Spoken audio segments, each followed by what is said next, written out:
You have probably never heard the name Guy Gabaldon. In the summer of 1944, an 18-year-old, 5'3" Mexican-American Marine walked beyond the American lines on the Pacific island of Saipan. He spoke the rough Japanese he had learned as a boy in East Los Angeles. His Navy Cross citation would later credit him with working alone in front of the lines and capturing well over 1,000 enemy troops and civilians. Gabaldon himself said that roughly 800 surrendered around him at a place called Marpy Point. Other Marines knew that a massive mixed group had arrived, but not all of them had witnessed how the surrender began. Captain John Schwabe later said that he had recommended the young Marine for the Medal of Honor. The surviving public record does not clearly show how that reported recommendation ultimately resulted in a Silver Star. The achievement is documented. The exact sequence remains disputed, and the truth, carefully separated from the legend, is already almost impossible to believe. This is the story of Guy Gabaldon. On a morning in early July 1944, according to Gabaldon's later account, a small American Marine approached the caves near Saipan's northern cliffs. He carried a carbine and a limited supply of ammunition. Not nearly enough to fight the number of people he believed might be hiding above him. He was 18 years old. He was 5 feet 3 inches tall. He weighed 130 pounds. In Gabaldon's own telling, he was alone, far enough beyond the American lines that no one could reach him quickly if the attempt failed. He later remembered the smell of the battlefield, the smell of the days before, the fear of walking toward an unknown number of armed and desperate people, with only a rifle and a rough command of a language he had learned at somebody else's dinner table. Before we go up that cliff with him, we need to go back, because to understand why an American teenager was standing at the edge of a Pacific mass grave, we need to understand where he came from. We need to go back to Boyle Heights, Los Angeles, the 1930s. Guy Gabaldon was a small boy in a large family. His father worked as a machinist. His mother took care of 7 children in a house that was always crowded and never quiet. The Great Depression had swallowed the neighborhood. Everyone was hungry, everyone was tired, and in Boyle Heights, everyone learned to survive on their own. By the time Guy was still a child, he was riding the streetcar to Skid Row before dawn. He carried a wooden box, rags, a small can of polish. He shined shoes for pennies, businessmen, sailors, drunks stumbling out of Main Street bars. Guy did not care who they were. He cared what they paid. At night, he ran errands for the bar girls. He watched the alleys. He watched the doorways. He saw things a small boy was not supposed to see. Police officers found out he was good at watching, so they started paying him too. Not in cash, in candy, in apples, in whatever they had in their pockets. Guy Gabaldon learned 2 things on Skid Row before he was much older. He learned that people would tell you anything if you looked small and harmless, and he learned that words could be worth more than fists. He would carry both those lessons for the rest of his life. At school, he did not fit anywhere. He was too small for sports, too restless for books, too poor for the kids with lunch money.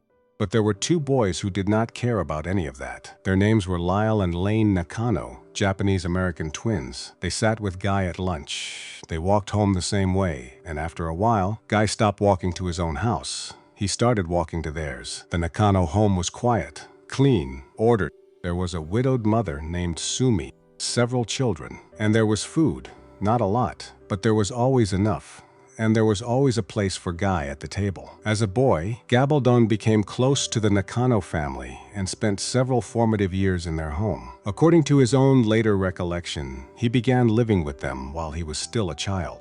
He learned to hold chopsticks. He learned to bow when he came through the door. He learned the smell of miso in the morning. And Lyle and Lane taught him something no school in Boyle Heights would ever teach. They taught him Japanese. Not the Japanese you learn in a classroom. Not the polite, structured Japanese of textbook. This was street Japanese, alley Japanese, little Tokyo Japanese. Rough, direct, full of slang. The kind of Japanese you use when you are arguing with your brother, when you are haggling in a shop, when you are yelling at a friend to hurry up.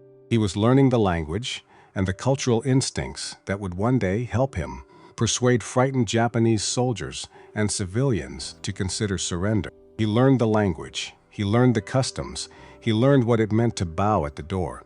He learned that family was not something you were born into. It was something you chose. Then, December 7, 1941 happened. Pearl Harbor. The Japanese Navy launched its aircraft at dawn. By the end of that Sunday, more than 2,000 Americans were dead. And by the end of that week, everything Guy Gabaldon knew about the world had cracked in half. Because the country he lived in was suddenly at war with the country his other family came from.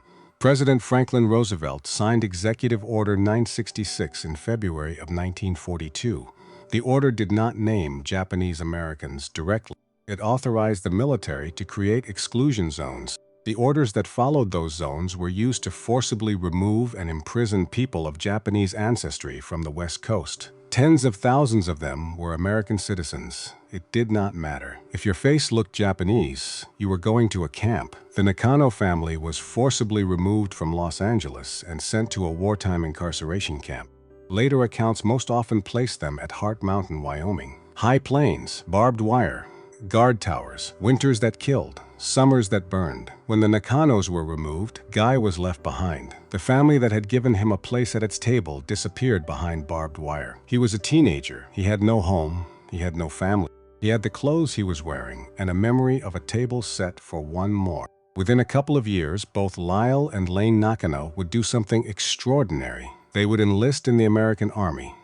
They would join the 442nd Regimental Combat Team, an all-Nisei unit, Japanese-American soldiers. They would fight in Italy. They would fight in France. They would bleed for the same country that had locked up their mother. And Guy Gabaldon, sitting alone in East Los Angeles, would make a decision of his own. He tried the Navy. A doctor listened to his ear and shook his head. Perforated eardrum, rejected. Then he heard the American Marines were looking for men who spoke Japanese. On his 17th birthday, with his older sister's consent, Guy Gabaldon enlisted in the Marine Corps. His knowledge of Japanese helped persuade the recruiters to overlook the ear that had disqualified him from the Navy. It was March of 1943. Some months later, he was in the pipeline for language training, and here is where the story almost ended before it began. Guy Gabaldon got into a fight off base. Somebody said something. Somebody swung. Guy swung back, and someone broke his jaw. His jaw was wired shut for weeks. He spent close to 2 months in a Marine hospital, and while he was healing, the Marine Corps moved on without him. The Japanese language program at Camp Elliott filled up. His slot went to someone else. When Guy finally got his mouth back, they handed him orders for an 81mm mortar unit. He was going to be an infantry grunt. Nothing more, but his unusual background was eventually noticed. He found his way into regimental intelligence as a scout and observer with headquarters and service company, 2nd Marines, 2nd Marine Division. By June of 1944, Private Guy Gabaldon was standing on the deck of a troop transport steaming west across the Pacific. Photographs from the period would later make the small Marine's informal cap and sunglasses part of his public image. He was heading for a piece of the war most Americans had never heard about. The operation was called Forager. It was one of the largest amphibious campaigns in the Pacific. 535 American ships, roughly 127,000 Marines and soldiers, assembled for the assault on Saipan, Tinian, and Guam together. About 71,000 American servicemen would ultimately be committed to Saipan itself. Waiting on that island were 32,000 Japanese soldiers, tens of thousands of Japanese and native civilians, and a divided command. Lieutenant General Yoshitsugu Saito commanded the ground forces. Sharing the island's split Army-Navy structure was Vice Admiral Chuichi Nagumo, the former commander of the carrier force that had attacked Pearl Harbor, the man who launched the planes that started the war. Now trapped on a rock in the Pacific, waiting for the war to come for him. The Americans came ashore on June 15, 1944. Guy Gabaldon was among them. The Japanese artillery was zeroed in on the beach. Men were dying in the surf before they could get their boots dry. The first day cost the Americans thousands of casualties. By his own later account, Gabaldon slipped beyond the American perimeter during his first days on Saipan. Without orders and without permission, he returned with prisoners. His commanding officer, Captain John Schwab, threatened him with court-martial. Guy went out again. According to what Gabaldon and Schwabi recalled after the war, some of those early encounters ended in violence. Others ended with entire groups of Japanese emerging with their hands raised. Somewhere in those first days, Gabaldon returned with dozens of prisoners in a single trip. Captain Schwabe stopped threatening him. Instead, he gave him what he later called a lone wolf authorization. Go work alone, see what you can do. Over the following weeks, Gabaldon repeatedly slipped beyond the American lines, sometimes by himself and sometimes with a small patrol. Each time, he came back with more prisoners. By early July, the shape of the campaign had changed. Before we go back up that cliff path with him, you need to understand what was waiting inside those caves. You need to understand why those men would rather die than come out. Saipan was not just an island, it was a doorway. 14 miles long, 6 miles wide. But to the men who planned the war, it was the key that unlocked Japan itself. Roughly 1,200 nautical miles south of Tokyo, close enough for the new B-29 Superfortress bombers to fly to the Japanese home islands, drop their payloads, and come home. If the Americans took Saipan, they could burn Japanese cities from the sky. Every general in Tokyo knew it. Every soldier defending that island knew it too. That is why they had been ordered not to surrender. Imperial military doctrine taught that surrender was disgraceful. On Saipan, soldiers were ordered to continue fighting, and many had been conditioned to see death as preferable to capture. Japanese propaganda warned soldiers and civilians that capture by the Americans could mean torture, rape, or death. Many believed those warnings strongly enough to fear surrender more than suicide. By the beginning of July, Lieutenant General Saito knew he had lost the island. His artillery was gone. His food was gone. His men were starving. The Americans had pushed them back to the northern tip of Saipan, a place of cliffs and jungle and caves cut into black volcanic stone. Saito did not surrender. He did not run. He prepared one last order, one last attack, one final blow. Every man who could still stand would charge the American lines together. If they could not win, they could at least die like men. The Japanese had a word for it. Gyokusai, the shattering of the jewel, a beautiful death. Everyone dies together, and the enemy remembers. Before the final charge took place, Vice Admiral Chuichi Nagumo took his own life. That was July 6, 1944.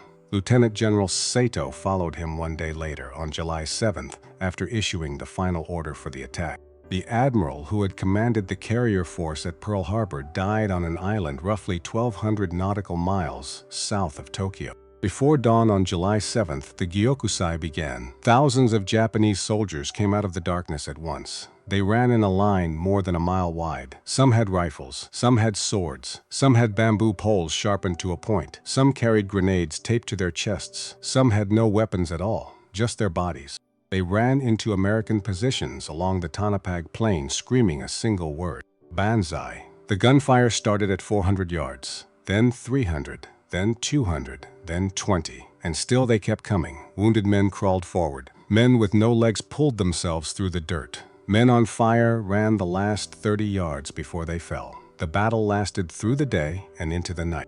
By the end of it, more than 4,000 Japanese lay dead in front of the American lines. On the American side, more than 650 soldiers of the 105th Infantry Regiment were killed or wounded in that single engagement.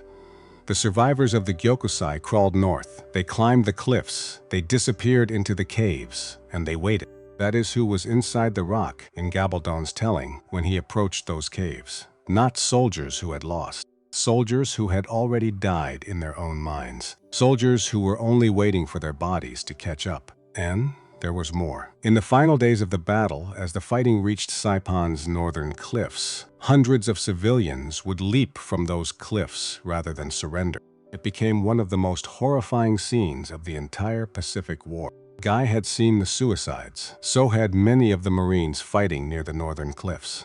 Mothers holding babies stepped off the edge and fell into the sea. Fathers threw their small children over first and then followed them down. Old men stood at the edge and bowed once before stepping into the air.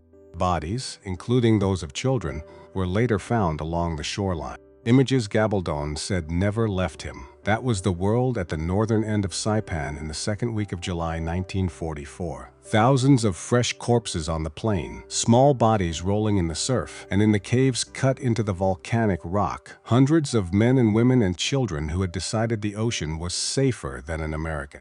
American units were preparing to reduce the remaining caves with flamethrowers, explosives, and direct fire. It was the standard, brutal method for positions that refused to surrender. Anyone still inside would have been in grave danger. Guy Gabaldon had a different idea. What happened next comes primarily from Gabaldon's own post-war account.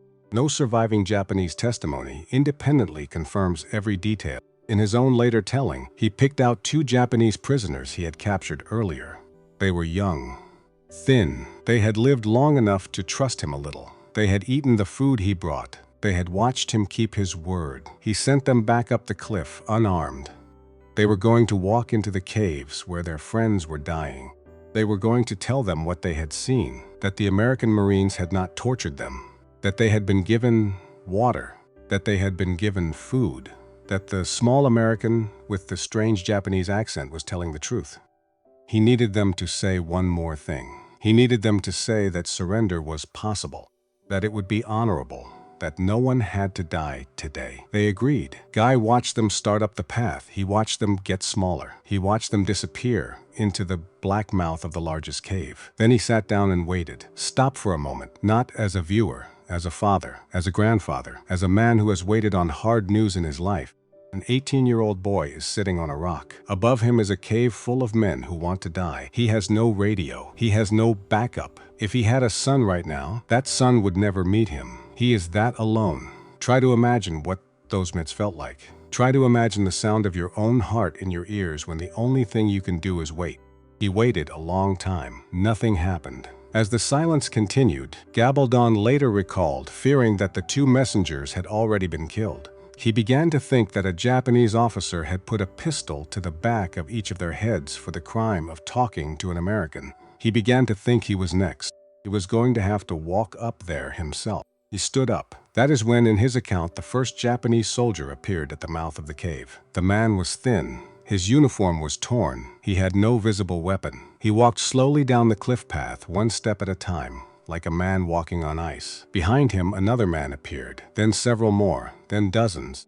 According to Gabaldon's later account, the surrender began with just a few people emerging from the caves. Then more followed, then more. Some were soldiers.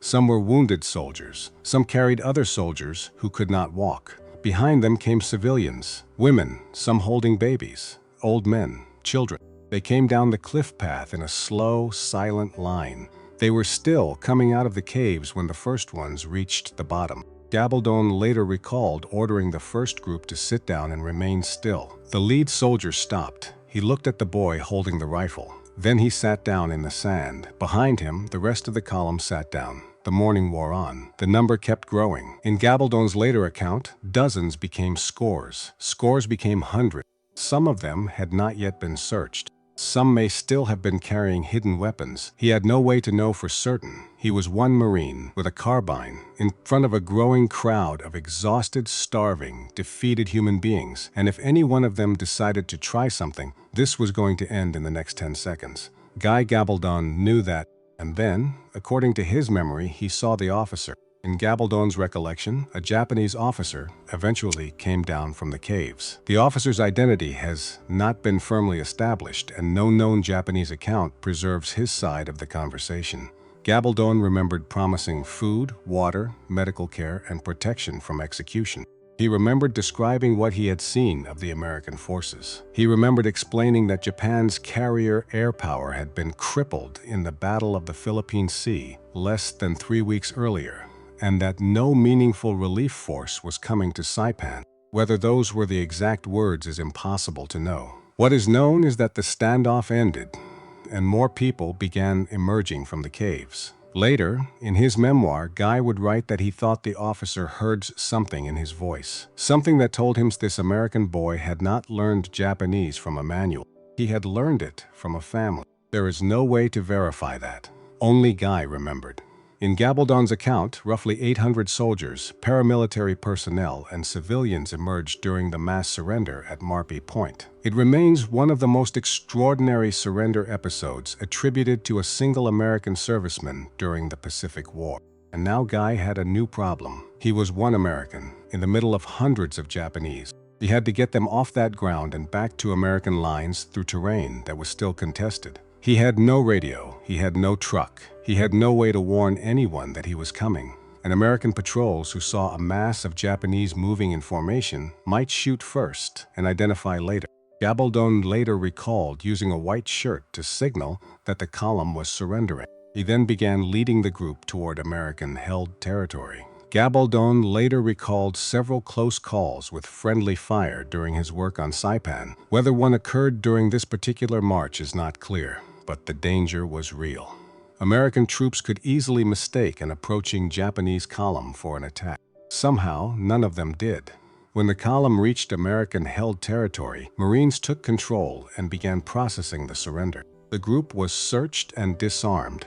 Military personnel were separated from civilians. The wounded were directed toward medical care. Captain John Schwabe later remembered the scale of what his young private had accomplished, although the exact exchange between the two men was not preserved. Gabaldon later placed the number at roughly 800. Other Marines knew that a very large mixed group had arrived, although not all of them had witnessed how the surrender began. The precise total varies from source to source. The Navy Cross citation Gabaldon would eventually receive credits him with capturing well over 1,000 enemy troops and civilians across the whole campaign. Later, Marine Corps accounts placed his total estimate between 1,300 and 1,500. Whichever number is closest to the truth, the scale was unlike anything the Pacific War had produced from a single American serviceman. His Navy Cross citation later credited him not only with capturing prisoners, but also with obtaining valuable military information. What exactly was passed up the chain from those interrogations, the surviving public record does not describe in detail. After the surrender was turned over to American personnel, Gabaldon returned to his unit. He woke up the next morning and asked permission to go out again. For the weeks that followed, Guy Gabaldon kept walking up to caves. He kept talking. He kept coming back with prisoners, sometimes a few, sometimes dozens. Later accounts claimed that some Japanese holdouts began asking for the small Marine who spoke their language, although surviving official records do not establish how often this occurred.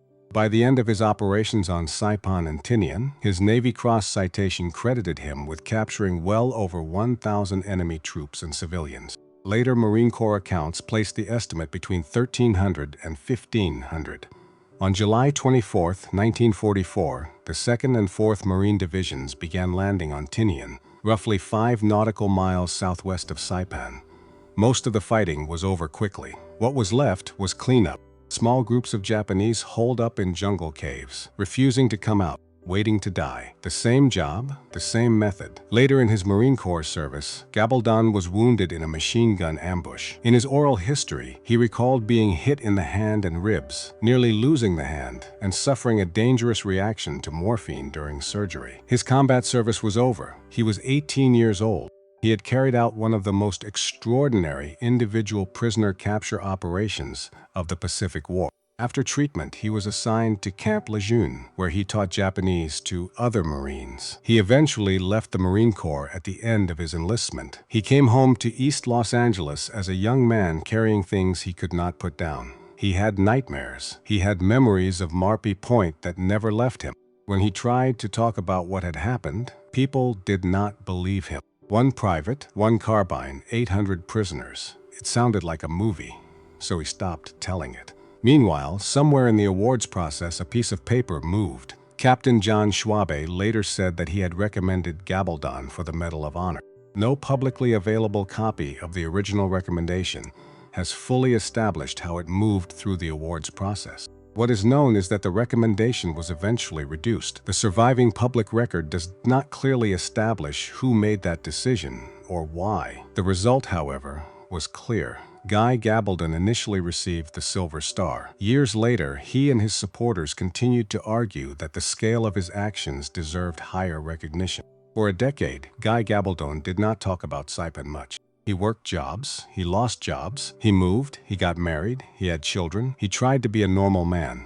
Then in 1957, a television producer called him. The show was called This Is Your Life. It was a national broadcast. Millions of Americans watched it every week. If you are old enough to remember watching that show on a small black and white television in your parents' living room, you may have seen the episode when it first aired. you may not have known what you were looking at.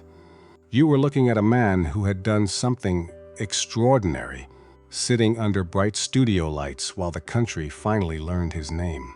Marines who had served on Saipan appeared on the show and supported the central account of his extraordinary prisoner captures. Letters started coming in the next week, from veterans, from families, from strangers. Hollywood watched too. In 1960, a studio called Allied Artists released a film about him. It was called Hell to Eternity. Guy was hired as a technical advisor. He tried to keep it honest. He corrected the Japanese dialogue. He corrected the details. Then he saw the casting.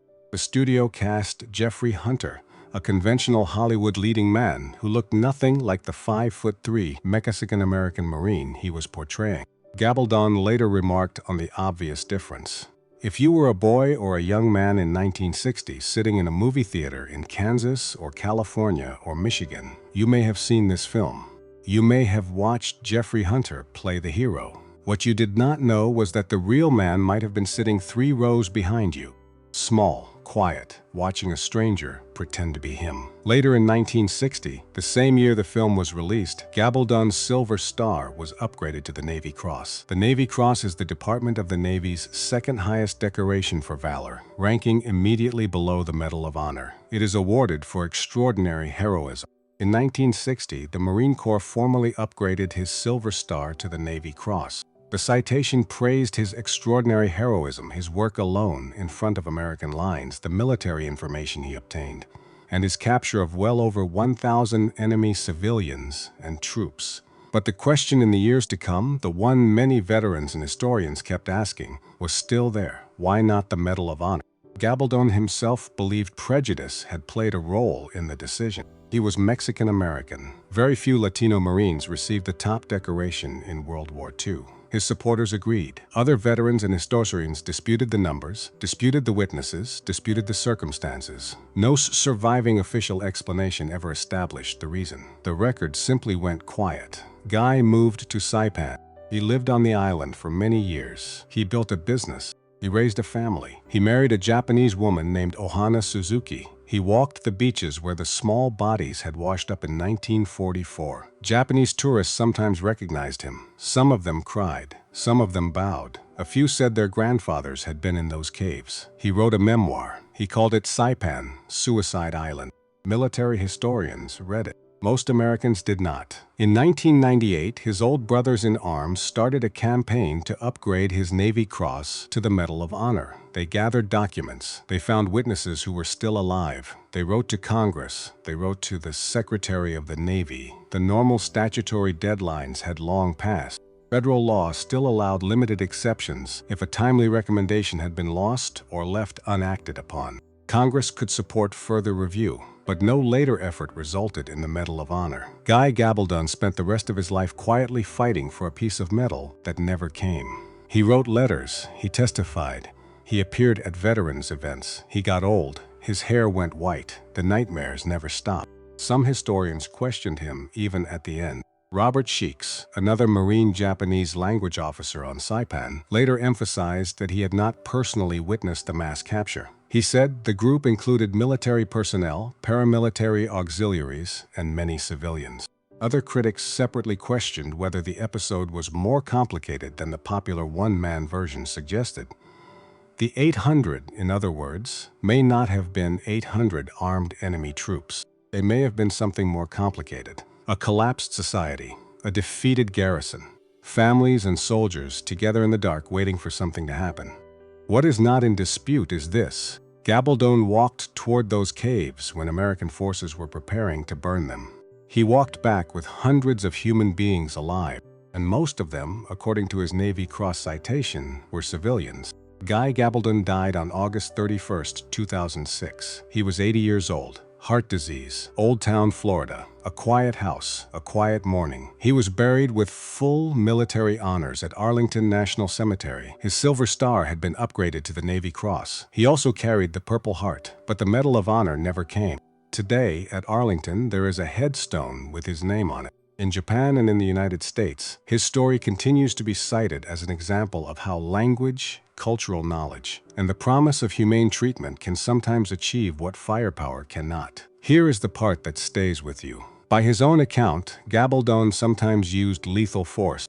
He shot enemy soldiers and threw grenades into hostile positions. He was not a saint, and he was not a bloodless movie hero. He was an 18-year-old private trained to fight, and he did fight when he had to. But then he did something else. In his own telling, he gave a Japanese officer a reason to believe that surrender did not have to mean humiliation or death, and he brought hundreds of people down, out of the rock and into the light. The Marines kept the terms he offered. The prisoners got food, they got water, they got medical care, the wounded were treated. Gabaldon's word held. It is almost certain that some of the people who came out of those caves went on to have children, that some of those children had children, that there are people alive in Japan today who might never have existed if the caves had been closed with fire instead of opened with words. There were caves American forces might otherwise have reduced with fire and explosives. Gabaldon approached them with words instead. The Medal of Honor never came. Maybe it never will. But there are hundreds of lives that ended differently because a shoeshine kid from Boyle Heights climbed a cliff instead of watching it burn. In a war where firepower settled most encounters, one of its most remarkable victories began with a promise. Come out, and you will live. If you have a grandchild, tell them this story. If you have a son or a daughter who served, tell them this story. If you served yourself, know that your country still remembers the men who did the impossible. Even when your country did not always say their names out loud. Names die when nobody says them. Guy Gabaldon deserves a longer voice than the one he was given. Give him yours. Say his name out loud. Guy Gabaldon. That is how heroes stay alive. An 18-year-old private, a shoeshine kid from East Los Angeles. Credited by his Navy Cross citation with capturing well over 1,000 enemy troops and civilians in the summer of 1944, and much of what made him extraordinary began with words.